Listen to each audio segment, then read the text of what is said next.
The day the siblings left to find their mother, snow devoured the northern mining town. Houses loomed like ghosts. The government's face was everywhere. On the sides of a marooned cart, above the lintel of the grain post office, on placards scattered throughout the surrounding mountains praising the dear leader Kim. And in the grain sacks strapped to the oldest brother Wonchun's back, their crippled sister, the weight of a few books.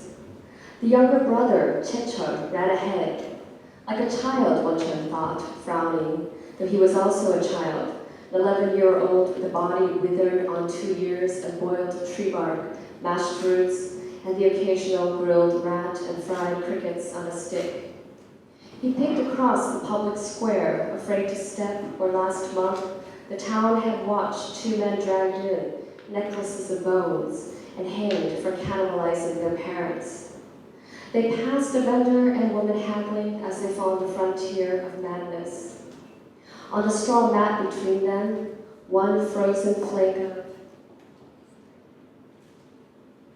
of beef, pork, or human. No one knew anymore, though they pretended to. She's slowing us down, Checho whined as he circled back. We'll be dead before we reach China. Wonchun tied his brother's laces with symmetrical bows. Shut up, he said. 4 younger children obeyed the older one, who obeyed the mother, who obeyed the father, who obeyed the dear leader. For the school textbook stated that a swallow had descended from heaven at the dear leader's birth, the trees bloomed and snow melted in the dear leader's presence. He stubbornly ignored the salmon fishery and the town's vegetable gardens that the soldiers guarded, shooting intruders on sight.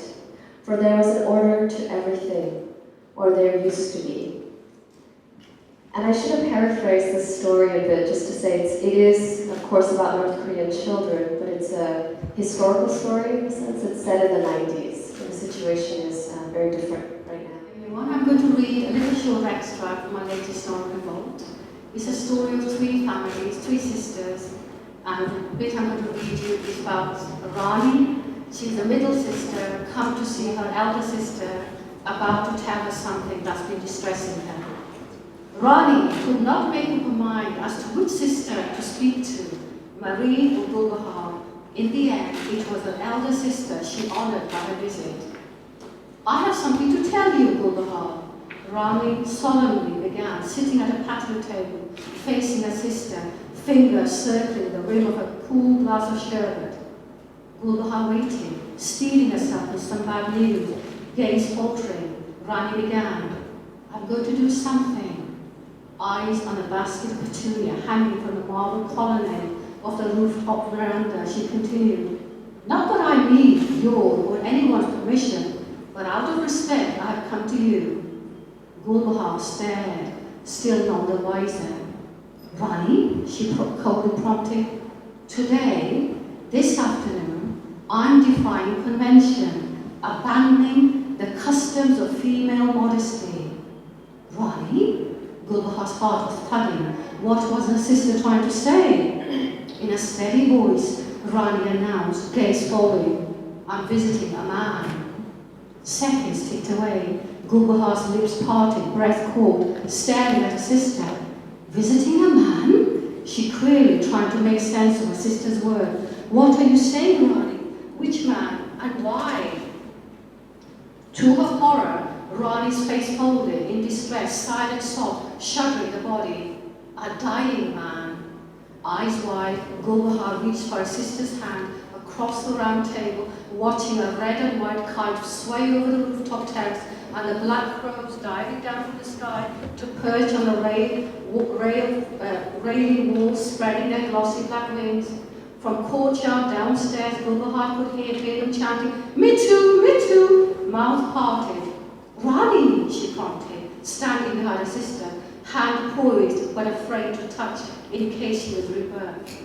A man whom I should have and could have married but did not, she stopped, sobbing afresh, is in hospital. 저는 한국어로 하겠습니다. I'm going to read it in Korean. 한국어가 음악처럼 들리지만 I'm sure it's going to sound like music. 내가 일단 엄마 이런 말이 나오면 맞아라는 말이 같다 이렇게 생각하면서 들어주세요. So when I say Amma, that means mother. So you can picture mother whenever I say Amma. 엄마를 잃어버린 지 일주일째다. 오빠 집에 모여있던 너의 가족들은 국민 끝에 전단지를 만들어 엄마를 잃어버린 장소 근처에 돌리기로 했다. 일단 전단지 초안을 짜고 그랬다. 옛날 방식이다.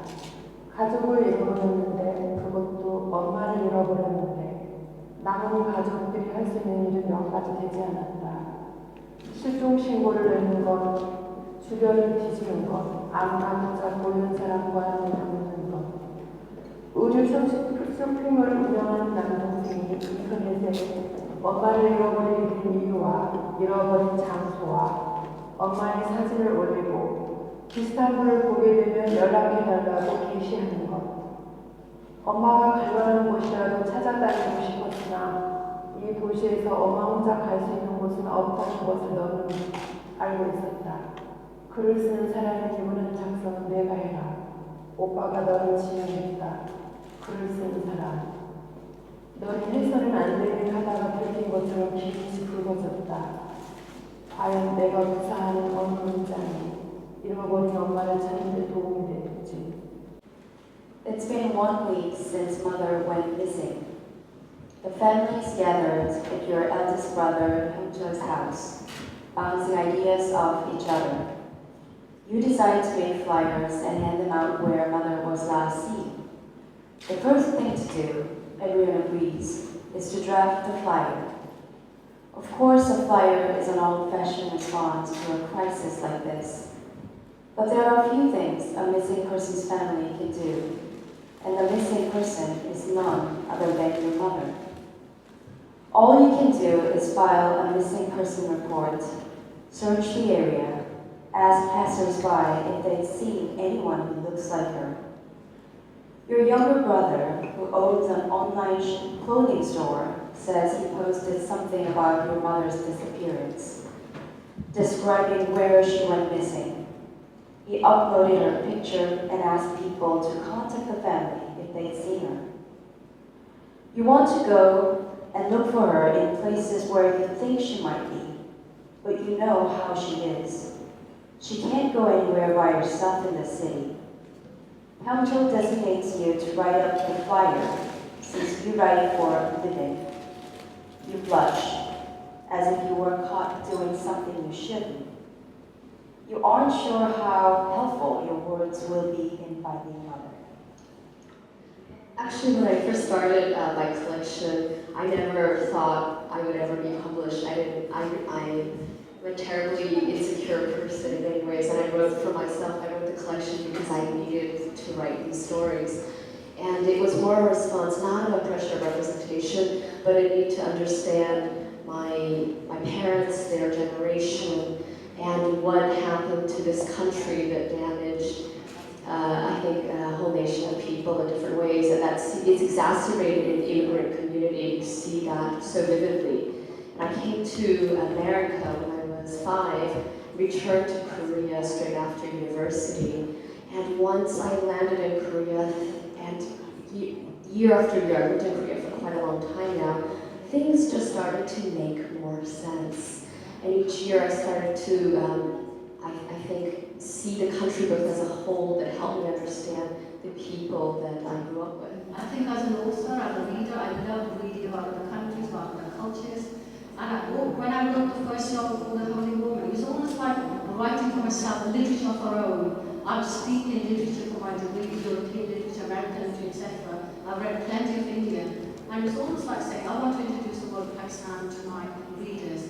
And also write for somebody like me, where there's heroes and heroines who come from another world with the same name, the same culture. So it was like a window for the Western world, but a literature of my own as well that I could relate to.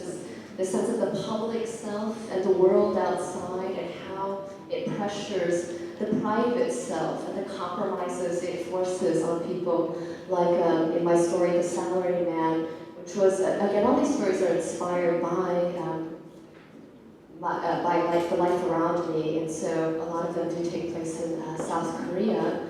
But I was dating a man at the time who had just started, I started dating in university, and I saw him as he started his first job, and he just disappeared as a human being in the Korean corporate culture that forced him to work from 7 in the morning till 8, 9 p.m. at night, 6 days a week, and he had no energy left to be a human being. And the person that I had fallen in love with had died right in front of my eyes.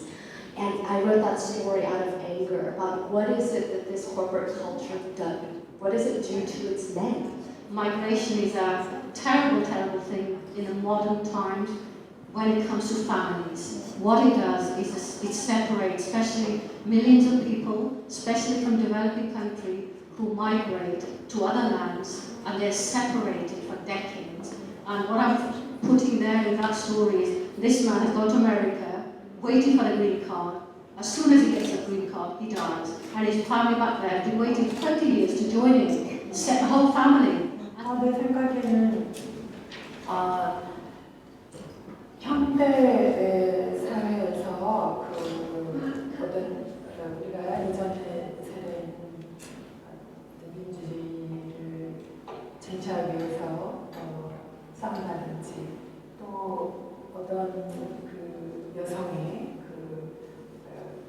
어떤 우위, 차별 이걸 위해서 싸운다든지 하는 그런 것들이 그런 것들도 이것이 계속되고 있지만 우리는 지금은 가족 안에서 서로 아주 친밀하게 지내는 가족 같은데도 서로 모르고 지낸다는 거. 그래서 이 소설을 제 소설 안에서도 엄마라는 존재를 잃어버리고 난 다음에야 엄마가 나에게 어떤 사람이었는지 깨닫게 되고 또 엄마를 찾아다니면서 그제서야 엄마가 어떤 사람이었지? 그 사람들이 다시 생각해보게 되는 거. 그럴 만큼 같은 집 안에 살고 있는 가족들 사이에도 분명하게 존재하는 단절, 분리 이런 것들이 우리 현대 사회에서 우리가 가지고 있는 거의 가족 안에서의 그런 분리가 이제는 거의 이념처럼 되지 않았나. 그것을 우리가 어떻게 극복하고 또 우리가 그걸 어떻게 받아들이느냐 이런 문제들, 그런 문제들과 함께 살아가고 있다고 생각합니다. 그것은 동양의 사랑이나 어느 나라나 다 똑같다고 생각해요. So in Korea, our older generations fought for democratization and they fought for discrimination against women, and that to some extent does continue. But I think in modern society, what I see more is actually that disconnection within family members. So family members seem close and they know each other, but if you look deep down, actually they don't know each other that much. And I wanted to portray that in my story, where after seeing their mother missing, and as they are searching for the mother, that's when they start to look at mother and think about mother. Before that, they didn't do that, and they realized that, oh, this is what my mother went through. So I wanted to portray that disconnection and separation within the family, and I think that's a universal phenomenon. And I think there's no difference in Western and Eastern culture, that type of difficulty and disconnection that we need to overcome in modern society.